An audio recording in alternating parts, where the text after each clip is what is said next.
Veneers look fake on people because they often try to copy celebrities instead of what would actually suit them best. So as a dentist with over 17 years of experience, I'm going to break down how fake veneers became the default look and exactly how to ensure you get a result that fits your face. To understand why so many celebrities and influencers end up with fake-looking veneers, let's look at 3 real-life scenarios. First, imagine someone who's always hated their teeth. When they finally get veneers, they want the opposite of what they had: big, blindingly white, and impossible to miss. If they find a dentist willing to do it, everyone leaves happy, at first. But the result looks artificial, and those smiles age poorly. Second, picture someone who wants a natural look, but ends up with a dentist who can't deliver. Maybe the dentist lets the patient call all the shots, or maybe their skills just aren't up to par. The patient walks away disappointed, and the world gets another example of bad veneers. Third, there are people who get it right. They want a natural look, and they find a dentist who can deliver. But here's the twist. No one notices their veneers because they look perfect. Natural teeth. The best work is invisible. The only smiles we notice are the ones that went wrong. So how do you make sure you end up with a smile that looks real and not fake? You have to avoid 4 traps that almost everyone falls into. Let me break them down.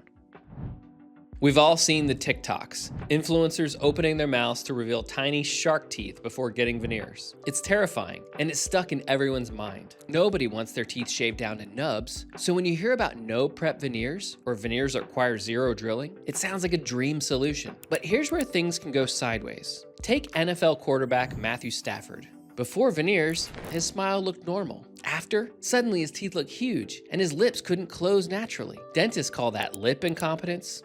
Everybody else just calls it horse teeth. The truth, just because you want no prep veneers doesn't mean they'll look good on you. If your teeth are already big, adding a layer of porcelain just makes them look bulkier. Imagine putting a thick phone case on an already chunky phone. It sticks out and looks awkward. No prep can be amazing for the right person with the right dentist, but in the wrong case, it's a recipe for disaster. Real veneer prep isn't about grinding your teeth into pegs. It's about removing a tiny layer, about as thick as a contact lens, so the veneers fit perfectly and look natural. That's how you get a smile that disappears into your face, not one that announces itself to the world.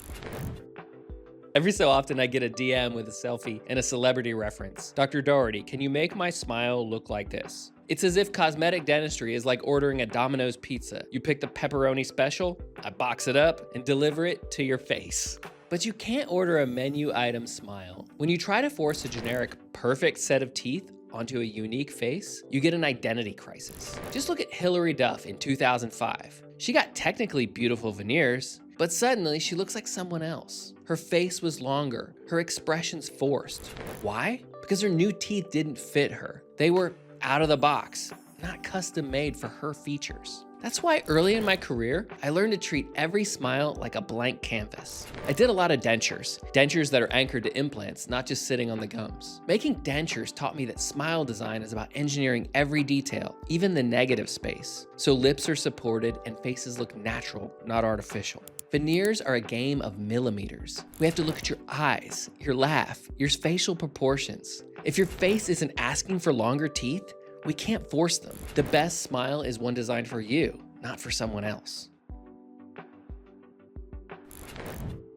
Here's the part of the video where I talk about toilets. Seriously, every time we discuss tooth color, someone says, I want them white, but not toilet bowl white. Yet when I show patients the shades, they always point to the brightest, most toilet-like color. It's tempting. Culturally, we think whiter is better. But there's a huge difference between a smile that's bright and one that's just flat, solid white. If you pick that opaque, paint-like shade, you end up with that chiclet effect, a wall of white that looks more like a toilet than a natural smile. Nature doesn't make teeth that way. Real teeth have layers, warmer near the gums, brighter in the middle, and a hint of blue-gray at the edge. That's what gives them depth and life. You can't get that from a factory.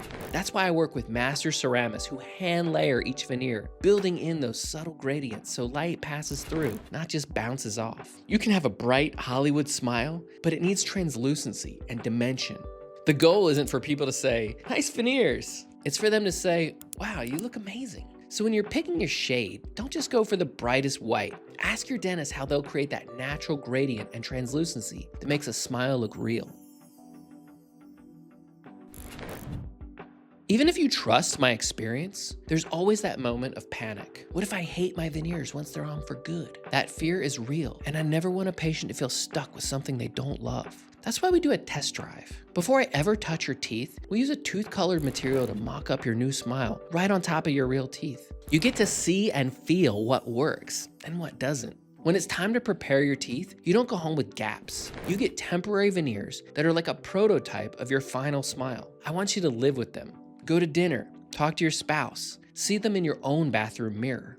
I usually see you the very next day, and if you say, Dr. Dougherty, I think these 2 front teeth are a tiny bit too long, we can fix it right there on the spot. We tweak the prototype until you love every detail. Only then do we scan and send it to the lab to copy. By the time your permanent veneers arrive, there's no guessing, no surprises, just the smile you've already fallen in love with. There's one last thing I have to mention, because it's where so many people go wrong. None of the artistry, the prototyping, or the design matters if the foundation isn't healthy. I treat your smile like a luxury car. You'd never slap a fresh coat of paint on a classic car if there was rust underneath. You'd fix the rust first. In my office, if your gums are inflamed or your bite is off, we take care of that before we ever touch a piece of porcelain. Real confidence doesn't come from a shortcut or a quick fix. It comes from knowing your smile was designed just for you, built on a healthy foundation, and road tested before it's permanent. If you're ready to stop worrying about fake results and start planning a smile that's truly yours, I'd love to help you do it right. Click the link below to schedule a consultation, and let's see what's possible together.